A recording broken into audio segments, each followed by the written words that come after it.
कंत्राटी सरकार महाराष्ट्रामध्ये कंत्राटीकरण करण्याचेच निर्णय घेतं। म्हणजे तुम्हाला आठवत असेल तर सरकारी नोकर भरती आता कंत्राटी होणार। महाराष्ट्रातल्या ग्रामीण भागातल्या जेवढ्या जिल्हा परिषदच्या शाळा आहेत त्यासुद्धा कंत्राटी पद्धतीनं विकल्या जाणार आणि परत कंत्राटी पद्धतीनं चालवायला देणार खाजगी लोकांना। आणि याच्या पुढची परिस्थिती म्हणजे तुम्ही जर महाराष्ट्रामध्ये वेगळ्या रुग्णालयामध्ये सरकारी रुग्णालयामध्ये मोफत उपचार घेण्यासाठी जर जाणार असाल तर तिथली सुद्धा त्या ग्रामीण रुग्णालयाची प्राथमिक आरोग्य केंद्राची संपूर्ण यंत्रणा आता खाजगीकरण होणार, तिचं कंत्राटीकरण होणार आणि बडे नेते हे सगळं चालवायला घेणार। म्हणजे महाराष्ट्रामध्ये कंत्राटी सरकार आहे की काय अशी परिस्थिती महाराष्ट्रातल्या सध्याच्या या महाराष्ट्र विरोधी धोरणातून लक्षात येते।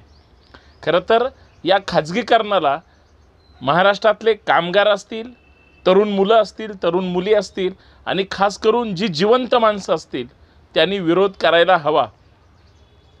मित्रांनो, जय जिजाऊ। मी आपला मित्र सहकारी संतोष शिंदे। या सामाजिक विचारपीठावर सर्वांचं मनपूर्वक हार्दिक स्वागत। विनंती एवढीच आहे, हा व्हिडिओ शेवटपर्यंत पहा, कारण महाराष्ट्राची विराधक परिस्थिती मी याच्यासाठी म्हटलं की अत्यंत विदारक, घाणेरडं आणि महाराष्ट्र विरोधी काम सध्या महाराष्ट्र सरकारकडून होत आहे। आणि फक्त मलिदा खाणे, पैसे खाणे आणि जनतेला लुटणे हा एक राष्ट्रीय कार्यक्रम कदाचित असावा आणि हे शासन पुरस्कृत आहे, याच्यापेक्षा दुसरं दुर्दैवी काही नाही, म्हणून आपण या विषयावर चर्चा करतोय। महाराष्ट्रामध्ये आमदारसुद्धा कंत्राटी पद्धतीने निवडले गेले पाहिजेत। महाराष्ट्रात खासदारसुद्धा कंत्राटी पद्धतीने निवडले पाहिजेत। जे आमदार निष्क्रिय असतील किंवा फक्त पैसे छापण्यासाठीच निवडणूक लढवली असेल किंवा जे परंपरागत सरंजाम झालेत, वर्षानुवर्ष तेच आमदार तेच खासदार सगळे यांच्याच घरात, ही सगळी माणसं बाद केली पाहिजेत आणि कंत्राटी पद्धतीने आमदार खासदारांची नियुक्ती करून यांना यांची जागा दाखवली पाहिजे। आता मी असं का म्हणालो, महाराष्ट्रातल्या तुम्हाला प्रत्येक महिलेला, पुरुषांना, सर्वसामान्य व्यक्तींना प्रश्न पडला असेल, तुम्ही विरोध करत नाही म्हणून ही आज परिस्थिती आली। म्हणजे मागच्या 15 दिवसामध्ये साधारणतः हा ऑक्टोबर सुरू आहे, सप्टेंबर महिन्याचा विषय आपण धरूयात। सप्टेंबर महिन्याच्या शेवटच्या 15 दिवसामध्ये महाराष्ट्रामध्ये अत्यंत घातकी काळे 3 निर्णय घेण्यात आले महाराष्ट्र सरकारकडून।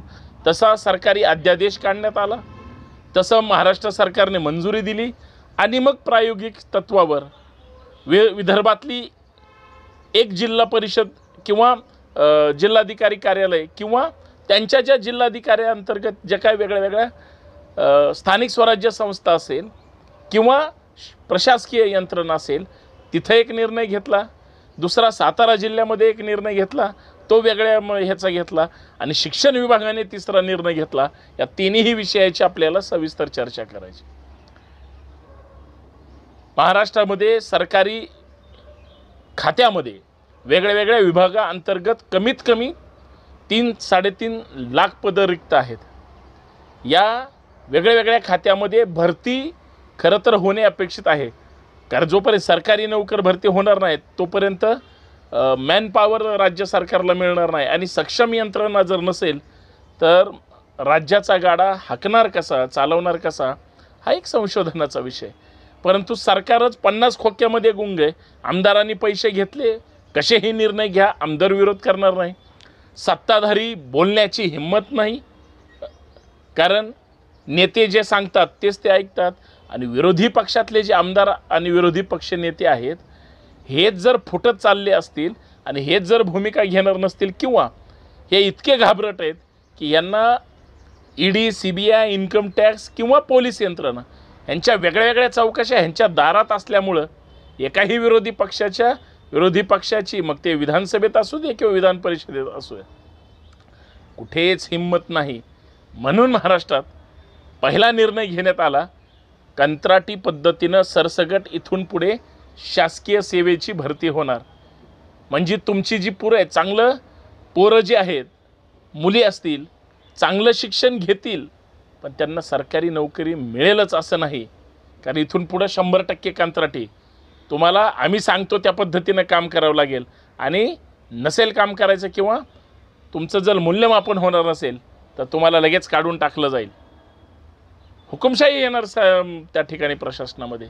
बरं, सगळ्यात महत्त्वाचं, एखादा तहसीलदार कंत्राटी, नायब तहसीलदार कंत्राटी, म्हणजे अजून वेगळ्या पद कंत्राटी, म्हणजे शासकीय गोपनीयतेचं काय होणार? 3-13 आणि 9-18.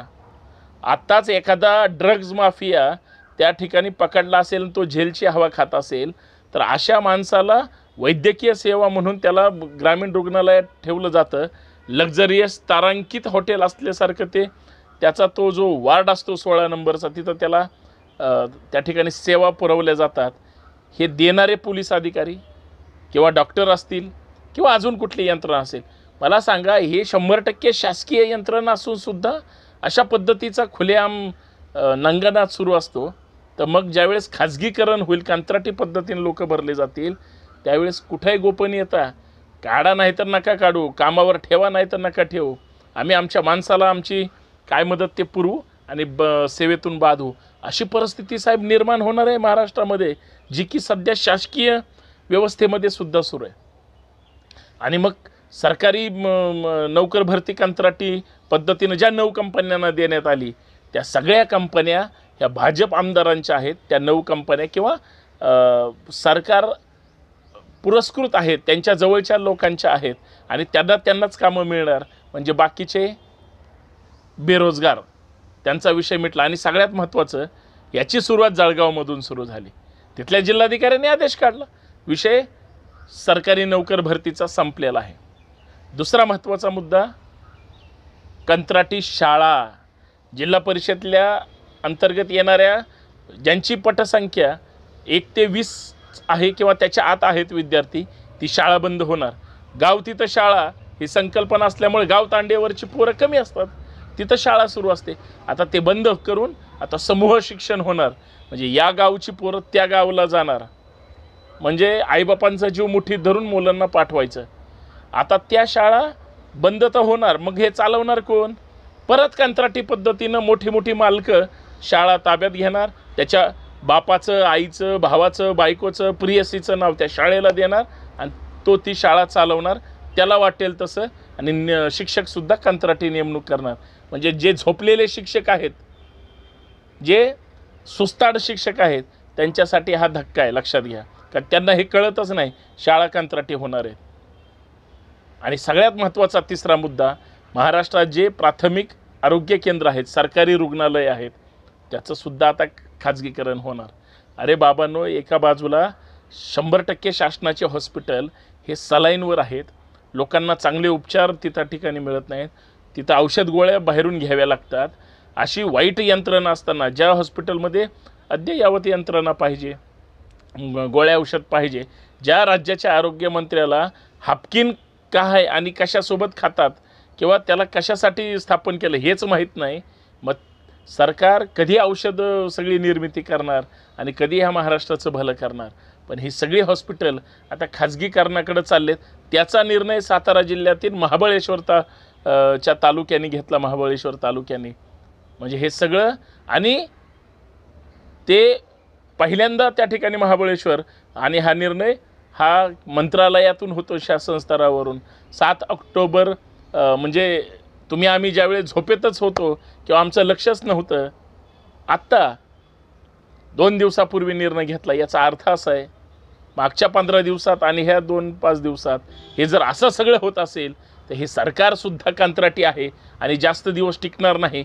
जर कंत्राटी सरकारच महाराष्ट्राच्या जनतेच्या विरोधी, स्वतःच्या हितासाठी आणि स्वतःची घरं भरण्यासाठी असे निर्णय घेणार असेल, सरकार हद्दपार केलं पाहिजे, एवढंच काय ती अपेक्षा. तुम्ही जर माणूस असाल, तुम्ही जर जिवंत विचारांची माणसं असाल, तुम्ही कुठल्याही पक्षाचे, संघटनेचे कुठलेही कार्यकर्ते असू द्या, कामगार उद्ध्वस्त केला जातोय, कष्टकरी, शेतकरी, शेतमजूर, सर्वसामान्यांची पोरं आत कुठं साहेब व्हायला निघाले होते, चांगलं शिक्षण अपेक्षित होतं, ते सगळं बाजारीकरण झालं आणि व्यवस्थेचं कंत्राटीकरण करून खाजगीकरण होतं आहे, याच्या विरोधात तुम्ही पेटणार आहे की नाही, रस्त्यावर येणार आहेत की नाही आणि आंदोलन करणार आहात की नाही आणि काहीच नाही केलं तर बोलणार तरी आहेत की नाही, हा फक्त सरळ मुद्दा आहे. तुमच्या तालुक्यात, शहरात, जिल्ह्यात जिथं जिथं कुठं या कंत्राटीकरणाच्या विरोधात आंदोलन होत असतील, हात जोडून विनंती ती कोणाची असू द्या, तुम्ही सहभागी व्हा, एवढीच माफक अपेक्षा. संभाजी ब्रिगेड तर या विषयावर ताकदीनं महाराष्ट्रामध्ये रस्त्यावर उतरून संघर्ष करणार आहे, त्याच्यात सहभागी व्हा. धन्यवाद. जय महाराष्ट्र.